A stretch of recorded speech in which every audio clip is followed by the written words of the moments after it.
ঈদের দিনে আমি একদমই ঘুরতে বের হতে পারিনি। কুরবানি ঈদের সারাদিন অনেক বেশি কাজ ছিল, সারাদিন বাড়িতেই থাকতে হয়েছে। ঈদের দিনে তো কুরবানির এত এত কাজ থাকে, আর ঈদের পরের দিনের কাজ হচ্ছে এই গোস্তগুলো বিতরণ করা। বালতির মধ্যে করে প্যাকেটগুলো নেওয়া হয়েছে, এখন এগুলো আত্মীয় স্বজনদের দেওয়া হবে। এই ঈদে ঘোরাঘুরি যদিও একটু কম হয়, তবে গোস্ত কাটাকুটি, ভাগাভাগি, বিতরণ এগুলোই আসলে মজা। আমার ঈদের মেন ড্রেসটা এখনো আমি পরিনি, সুতির একটা জামা পরে নিছি, কমফোর্টেবল। আমাদের বাড়ির সামনেও কিন্তু সুন্দর করে লাইটিং করে সাজাইছে। বাড়ির মধ্যে ঘরে তো কিছুই বোঝা যাচ্ছে না, তবে বাড়ি থেকে বের হলেই ঈদ ঈদ একটা ফিল আসতেছে। তো দুইজন মিলে বের হয়ে পড়লাম, যদিও আজকে খুব একটা ভিডিও করতে পারবো না, ক্লিপ নিতে পারবো না, কারণ গোস্ত বিতরণ করতে ব্যস্ত থাকবো। তার উপর আবার আমরা দুইজন বের হয়েছি সকালবেলা না খেয়ে। ঈদের আগের দিন মেহেদি দিয়েছিলাম, ঈদের দিন তো হাতে তেমন একটা কালার আসেনি, তবে আজকে দেখো খুবই সুন্দর কালার আসছে। অর্গানিক মেহেদির কালার একটু পরেই আসে। Mehedi design by Lopa Facebook page থেকে অর্গানিক মেহেদি নিয়েছিলাম।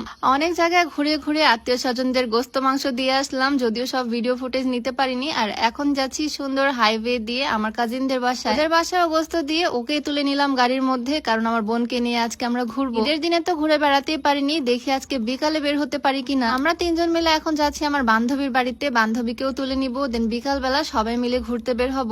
আমার ননদিনী তো আজকে বেরই হয়নি, বিকাল বেলা সবাই মিলে ঈদের জামা পরে বের হব ঘুরতে। আমার বান্ধবী সুমায়াকেও নিয়ে নিলাম, সবাই দেখো কি সুন্দর মেহেদি পরছি, ঈদ ঈদ একটা ফিল আসতেছে। শুধু আমার বান্ধবী জবাকে অনেক বেশি মিস করতেছি, ও এখন বাড়িতে নাই, লম্বা ছুটি পেয়ে সে গেছে এখন বেড়াতে। তবে ঈদের আসল মজা কিন্তু এরাই করে, অটো ভাড়া করে নিয়ে বক্স বাজাচ্ছে আর নেচে বেড়াচ্ছে। ভাবলাম বের যখন হয়েছি তখন একটু ঘুরেই যাই। নাটোরের ভাইরাল প্লেসে চলে আসলাম, উত্তরা গণভবনে। ভাবছিলাম একটু চা খাবো, তবে দুপুর বেলা আর চাটা খাবো না, ফুচকা খেতে চাইছি। আর এদিকে আমার কিপটা জামাই দেখো এক প্লেট ফুচকা আনছে, তাও আবার শুধু শালির জন্য। কি একটা অবস্থা দেখো, খালি পেটে ফুচকা খেলে নাকি পেটে সমস্যা হয়ে যাবে, তাই সে বেশি ফুচকা আনেনি। আমার বোন একটা ফুচকা আমাকে দিল, বাট সেইটাও সে নিজেই গিলে ফেললো। এইরকম একটা বর সাথে থাকলে আর কি লাগে বলো। যাই হোক, দেন ফুচকা খেয়ে আমরা চলে আসলাম বাড়ির নিচে। সকাল থেকে কিছু খাওয়া হয়নি, প্রচন্ড পরিমাণে ক্ষুধা লাগছে। আর আমার বান্ধবীকে নিয়ে, আমার বোনকে নিয়ে আসছি, এখন সবাই রেডি হয়ে বিকালের দিকে ঘুরতে বের হব। বাইরে এত পরিমাণে রোদ আর গরম, তাই একটু ঠান্ডা ঠান্ডা লেবু আর ট্যাঙের শরবত বানিয়ে দিচ্ছি।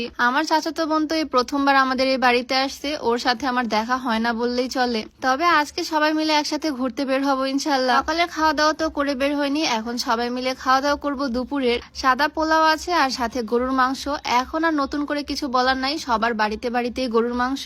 এই 2-3 দিনে ভাল লাগবে, তারপরে গরুর মাংস খেতে খেতে একদম বোর হয়ে যাব। খাওয়া দাওয়া শেষ করলাম সবাই মিলে। আর আজকে সকালে আমার স্লিমিং টিটাও খাওয়া হয়নি, এখন এত বেশি মাংস গোস্ত খাওয়া হচ্ছে, স্লিমিং টি না খেলে আমি একদম মোটা হয়ে যাব। আসছি রান্নাঘরে স্লিমিং টি বানাতে, বাট রান্নাঘরে এত পরিমাণে মাছি ভন ভন করতেছে, এই মাছি তাড়ানোর কোনো উপায় আমি আর পাচ্ছি না। এইদিকে স্লিমিং টির কৌটাটা খুলতে গিয়ে একদম পড়ে গেল খানিকটা। এটা নতুন কৌটা, আগেরটা আমার শেষ হয়ে গেছে। যতগুলো পড়ে গেছে এই দিয়ে আমার আরেকদিন চা বানানো হয়ে যেত। যাই হোক, কিছু করার নাই। স্লিমিং টি বানানো কিন্তু খুবই সহজ, জাস্ট গরম পানির মধ্যে 1-1.5 চামচ স্লিমিং টি দিয়ে ফুটিয়ে নিলেই চা হয়ে যায় রেডি। অর্গানিক হার্বাল স্লিমিং টিটা ওজন কমাতে সাহায্য করবে, সাথে গ্যাস্ট্রিকের সমস্যাটাকেও দূর করবে। এটা তোমরা বিউটি বাই লিম ফেসবুক পেজ থেকে পেয়ে যাবা, পেজটা আমি ডেসক্রিপশনে মেনশন করে দিব। আর তাদের হোয়াটসঅ্যাপ নাম্বারটাও দেওয়া থাকবে, চাইলে তাদের পেজ থেকে নিয়ে নিতে পারো। তো যাই হোক, আজকের ভিডিওটা এখানেই শেষ করছি, দেখা হয়ে যাবে ঈদের ঘোরাঘুরির ভিডিওতে। সবাই ভালো থাকো, আল্লাহ হাফেজ, আসসালামু আলাইকুম।